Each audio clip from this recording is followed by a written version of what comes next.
Hello, welcome to Deep Breath Podcast. My name is Lexi and I'm here with Michelle. Hi Lexi, hi friends.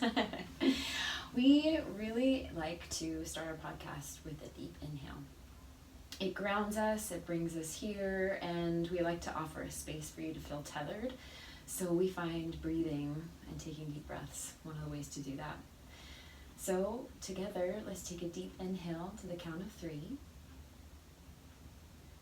Hold at the top and then release nice and slow and every ounce of that breath. And we invite you into this space, like I said, where we hope that you feel tethered in uncertain times.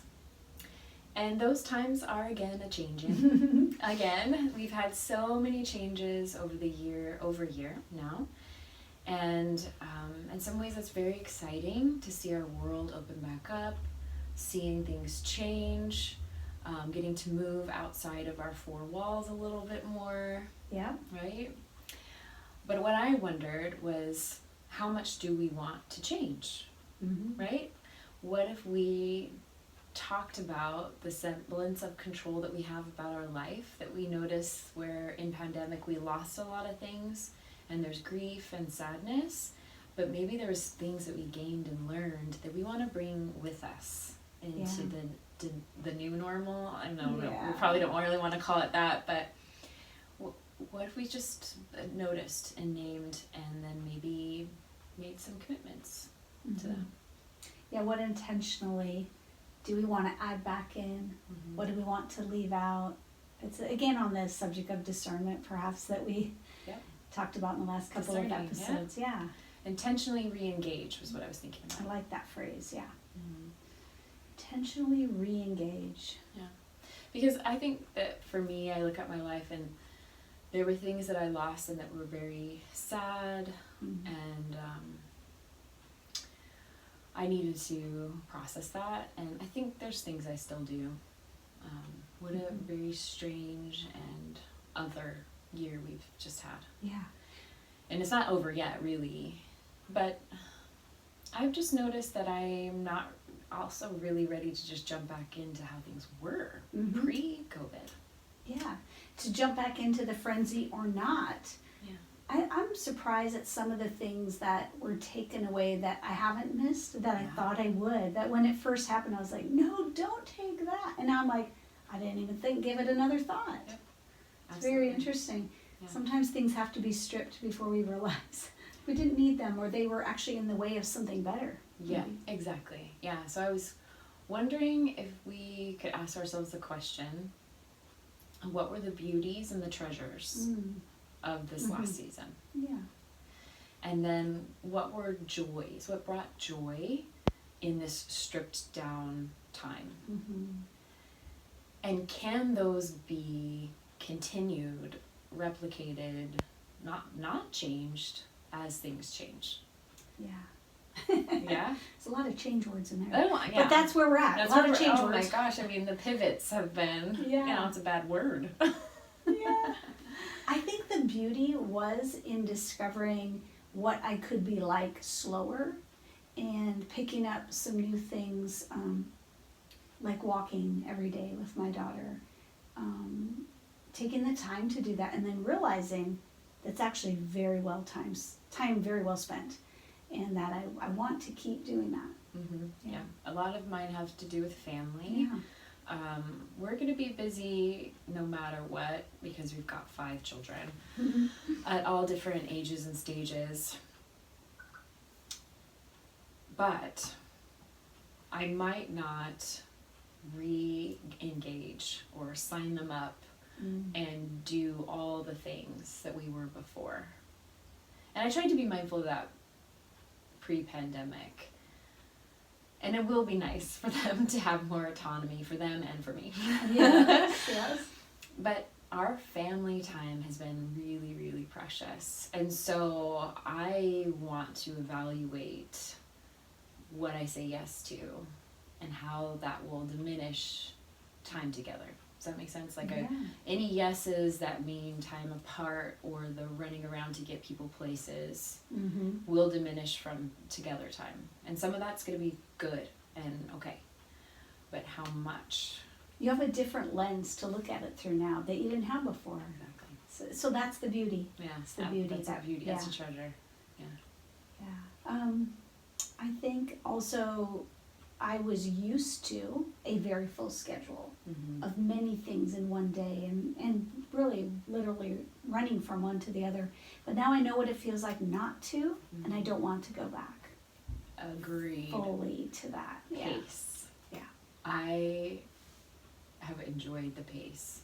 Mm-hmm. I bet if I looked back, there were times of feeling a bit restless. Mhm. I mean, shelter in place. We were talking about these phrases, Yeah. this vocabulary that had no place in my vocabulary a year ago. Distancing. Shelter in place, social distancing. Yeah. None of that had a Masking. place. Yeah, like that. That just meant like masking tape on something, right? No. So, yeah. I mean, I'm sure there was times we were restless, and this, creating this podcast was Mhm. part of that. Like Yeah. noticing, like, what can we do, Michelle? What can we do? We're gonna be bored. No. But then, as we ease into it, which I think is what's amazing about the human condition, is we can acclimate so well. Yeah. And so there's a beauty and a Mhm. treasure in that.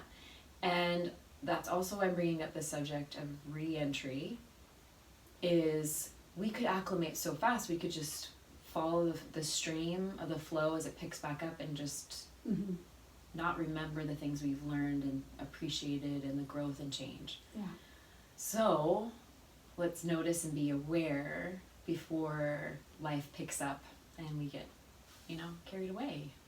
Yeah, actually name some things. So that practice of awareness again, naming what we've appreciated, the beauty, and naming the sadness as well. Mm-hmm. Yeah. I think that's Before we move on, I think it's important, because otherwise we just keep moving on and we keep trying to adapt, but not taking moments of silence and solitude and reflection can harm us actually from, I guess, moving forward with, what did you call it again? Intentionally re-engaging. Yeah. So if we're not reflecting, that's going to stand in the way of intentionally re-engaging, I think. right. It's going to be like a just gonna happen. roadblock. Right. It's just going to very non-intentionally happen. And Life's just going to happen to us. that's the way life happened before, for the most part. Right, and we're not saying we can control these things, because obviously, I mean, this was the biggest lesson. Pandemic has been the biggest lesson for all of us, that we're not So in many control. ways. Yeah.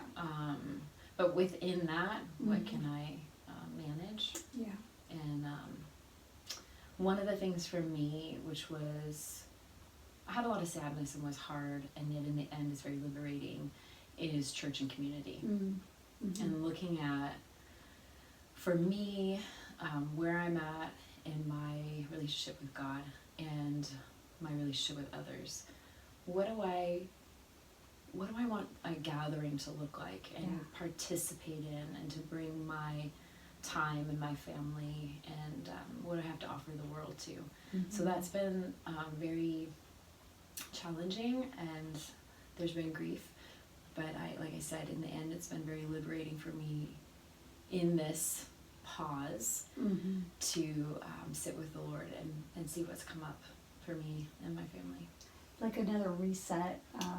I'm going to back away from some things that I picked up during the pandemic, like some Zooms I do in the morning with meditation, just to enable the sifting that we talked about as part of discernment to rise up. Yeah. So I can sift up what kind of like actually what happened in the last year, is what is really beautiful, what's really life-giving, what's kind of the more important thing for me will rise up. And then what's not so important and I just got myself busy with will probably die down. So I'm going to try to intentionally take about 2 to 3 months of just being more quiet, maybe not on social media as much, maybe definitely still podcasting, but yeah, just some different ways of doing things for the summer. And I love summer, so I want to fully engage in summer and play. But I think if I don't do this, I think the reason God's calling me to this is, if I don't do this now, I will just continue to get caught up in the frenzy of things reopening, because I've already been hearing, okay, so what you were doing before, that's opening up again. I'm like, should I? I don't know. It doesn't really seem important anymore. Yeah, and do it. But you could, but should, and those questions. Yeah. And what I hear you saying is possibly a revisiting of your rule of life. We talked about episodes ago about rule of life looking a little bit different in pandemic. So we could revisit that. That could be a practice of what are the things that are non-negotiables. Yeah. And within that, what I hear you say is there's an agreement and commitment that you're making to yourself and maybe to your family that Michelle's saying she's actually going to pull back, which is really interesting that that's your current. It's not like speeding up because things are opening up. You're actually I'm going backwards for most people. But that's just the way I have. But that's what you feel like you've discerned. Yeah. Like again, we've gotten through the last 2 episodes talking about discernment, and you have discerned that. And that's what I'm inviting the Holy Spirit to help me with discernment. My honestly, guys, my first inkling of this that I discerned was as I noticed was probably a month ago as things were shifting and the stages in Washington were changing. I wasn't throwing a party, and I'm like, what? Why not? That was just this noticing. To notice. I was like, that's interesting, and started asking myself some questions. So, friends, what do you want to bring with you into this new normal? What are the beauties and treasures, the things you've discovered, the surprises and joys from pandemic that you want to come with you? Yeah, good questions. We'll leave you with a sweet blessing.